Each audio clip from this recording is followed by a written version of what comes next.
berdasarkan nilai kerugian yang real dan nyata. Jadi di sini BPK menyatakan bahwa kerugian keuangan negaranya adalah sekitar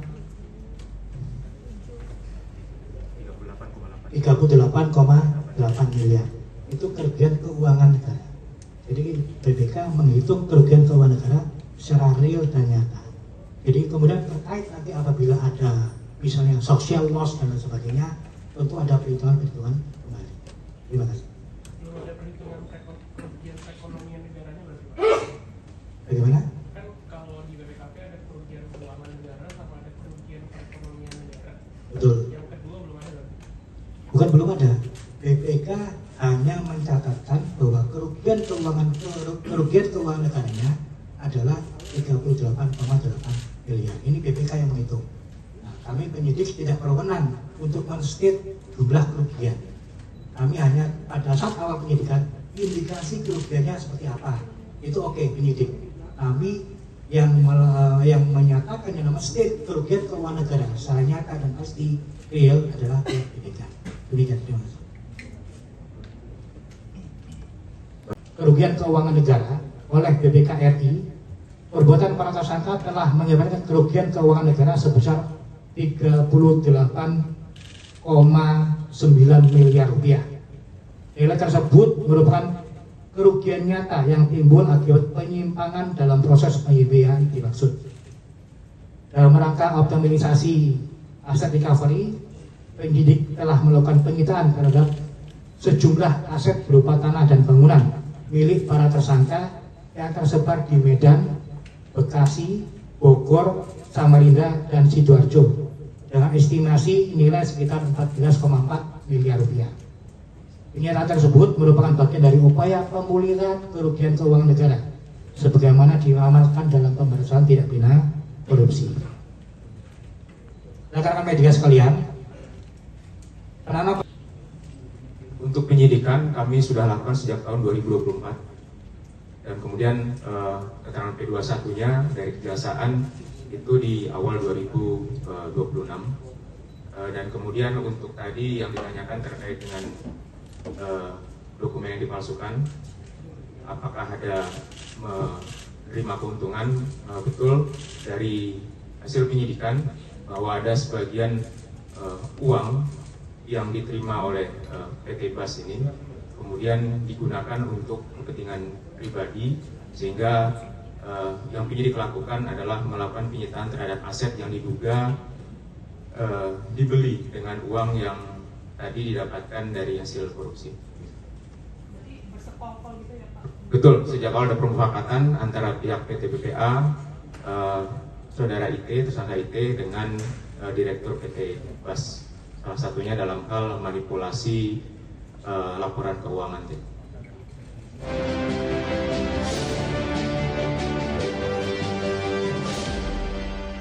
Saya akan coba sampaikan update penutupan perdagangan di sesi kedua hari ini dan juga beberapa informasi grafis yang berhasil dihimpun oleh tim redaksi kami.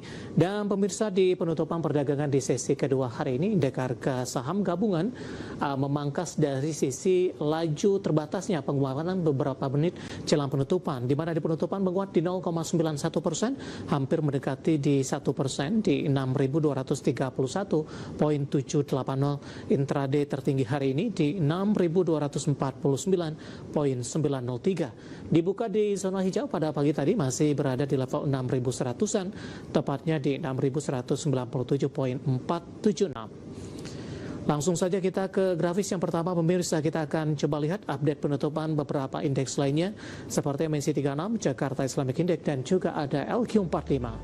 MNC 36 ditutup menguat di 0,70%, Jakarta Islamic Index juga menguat di 1,97%, sementara LQ45 juga menguat di 0,94%. Selanjutnya rotasi pergerakan sektoral, sektor industri memimpin penguatan di 3,44%, energi juga menguat di 2,61%, barang baku juga menguat di 2,01%, seiring pembalikan arah dari saham aman yang sempat tertekan secara intraday. Teknologi melemah di 0,56%. Saham-saham yang masuk ke dalam deretan top gainers pemirsa, ada TPIA ke grafis selanjutnya menguat signifikan pas pembalikan arah di jelang penutupan 21.20. BBRI juga menguat. Nilai transaksi di atas 1 triliun rupiah.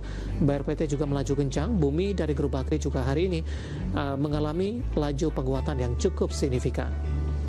Grafis yang terakhir, saham-saham yang menjadi pemberat ada Bufa, Antam, UNTR, dan PRDL. Ya, di 935, 3000, 26.200, dan 332. Updatean penutupan perdagangan di sesi kedua hari ini dan semoga bisa menjadi salah satu referensi untuk Anda, terutama dalam menghadapi perdagangan di hari selanjutnya. Kita akan jeda kembali dan tetap di tempat Anda. Nanti kita akan coba ulas beberapa pertanyaan masuk di WhatsApp interaktif. Kami akan segera kembali. Terima kasih untuk Anda yang masih bergabung bersama dengan kami. Dan di segmen ini pemirsa kita akan review jalannya perdagangan di sepanjang hari ini. Dan kami ingatkan kembali Anda masih bisa berpartisipasi di WhatsApp interaktif seperti yang tertera di layar televisi Anda nantinya. Dan saat ini kita terhubung melalui Zoom dengan Bapak Teh Ritya Wicaksana yang merupakan Head of Retail Research MNC Sekuritas. Kita akan langsung sapa saja. Pak Didit, selamat sore. Apa kabar, Pak? Halo, selamat sore Mas David. Kabar baik. Terima kasih Pak Didit sudah meluangkan waktu di IDA Channel. Di awal pekan Pak Didit, indeks harga saham gabungan lebih dominan melanjutkan penguatan meskipun di beberapa menit ini laju penguatannya sudah terpangkas Pak. Tapi dari sisi teknikal hari ini sudah jebol di atas level 6.200-an, jebol ke atas maksudnya. Bagaimana analisis Anda secara teknikal laju penguatan yang masih terus berlanjut di saat ini dan sudah menembus di atas level 6.200-an, makin menjauhi Pak level intraday terendah di bulan Juni lalu. Oke, baik. Terima kasih Mas David. Kalau kita lihat dari sisi pergerakan teknikalnya ya, dari IHSG sendiri saat ini sedang berada di fase uptrend dalam jangka pendeknya, di mana kalau kita perhatikan dari awal bulan Juli lalu ini sudah mulai untuk bergerak naik begitu dan mulai untuk berada di atas MA20-nya. Cukup menariknya apabila kita lihat dari sisi pergerakan volumenya, di mana 3 hari belakangan ini disertai dengan munculnya volume pembelian, bahkan di hari ini cenderung meningkat. Dan juga kalau kita lihat dari inflow, dari tanggal 16 Juli kemarin ini sudah masuk sebesar 1,2 T, dilanjutkan dengan di tanggal 17 sebesar 630-an miliar rupiah gitu ya dari pergerakan IHSG sendiri. Kalau kita lihat dari sisi pergerakan indikator lainnya seperti MACD yang saat ini masih berpeluang menguat di area positifnya, demikian pula dengan adanya penguatan seperti ini maka stokastik bergerak di area overbought. Kami masih memperkirakan adanya lanjutan penguatan dari IHSG, namun kecenderungannya akan relatif terbatas ya, nampaknya sudah berada di akhir penguatan dalam jangka pendek. Di mana IHSG kami perkirakan akan menguji di area 6.286 terlebih dahulu dan rawan terjadinya aksi profit taking. Dan nanti untuk para investor dapat cermati adapun area koreksi dari pergerakan IHSG sendiri, terdekatnya kami berikan di level 6.012 sampai ke 6.108. Seperti itu Mas David. Baik, bagaimana Anda melihat laju penguatan indeks harga saham gabungan ini secara bertahap terus melanjutkan penguatan Pak di tengah sisi sentimen dari Timur Tengah yang kembali memanas, menunggu hasil dari rilis data suku bunga Bank Indonesia, kemudian juga di tengah kenaikan harga minyak Brent akibat terdampak perang, Brent sudah di 90, inflasi kembali menjadi salah satu kekhawatiran. Yang menarik minat asing untuk kembali masuk ke dalam pasar domestik di tengah sentimen yang berkembang tadi, Pak. Oke, baik. Kalau kita lihat memang dari sisi sentimen globalnya ini agak kurang mendukung ya, di mana kalau kita perhatikan bersama Amerika Serikat kembali lagi memanas di Timur Tengah begitu, dan kalau kita lihat dari Selat Hormuz ini kembali terganggu untuk distribusi pasokan minyak mentahnya, sehingga kalau kita lihat beberapa harga minyak mentah dari Brent ataupun WTI sendiri ini cenderung menguat, dan ini juga menimbulkan atau meningkatkan kembali kekhawatiran investor akan adanya inflasi global. Namun demikian kalau kita lihat dari rilis data Amerika Serikat sendiri, makroekonomi Amerika Serikat, di mana kecenderungannya relatif membaik, dan kalau kita lihat juga dari konsensusnya, ini meningkatkan akan adanya penahanan ya, The Fed menahan suku bunga acuan di level 3,75. Namun demikian di bulan September ada kemungkinan ini akan naik ke angka 4%. Dan kita lihat sembari mencermati dari data ekonomi Amerika Serikat lainnya seperti itu. Kemudian mengapa ada inflow yang masuk dari beberapa hari belakangan ini? Nampaknya ini kabar yang cukup baik, di mana kalau kita lihat di pekan kemarin S&P DJI sendiri ini merilis adanya outlook yang relatif stabil untuk kredit dan juga outlook dari Indonesia sendiri, sehingga nampaknya itu menjadi salah satu katalis positif dari IHSG seperti itu. Baik, untuk Bank Indonesia Pak, ada peluang menaikkan kembali atau di hold kembali Pak?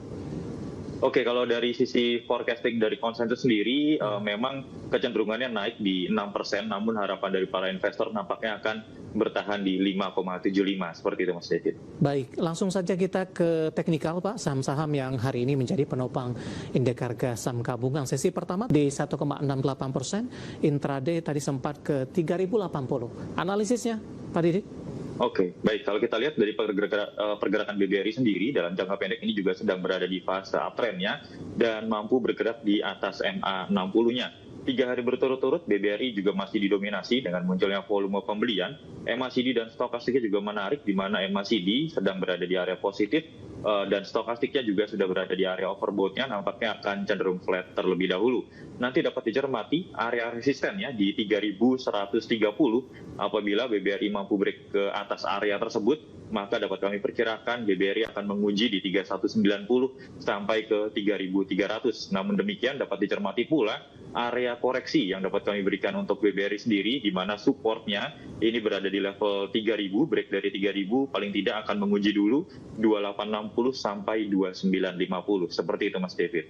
Baik, penutupan di 3.020 di 1,68%. Lebih bertahan di zona hijau hari ini. Intraday tadi sempat ke 2.990 dan lagi-lagi keputusan investasi tetap ada di tangan pemirsa IDX. Pak Didit, menarik. Kita akan jeda terlebih dahulu, nanti kita akan coba lihat saham-saham apa saja yang Anda rekomendasikan dan pemirsa kami akan segera kembali sesaat lagi.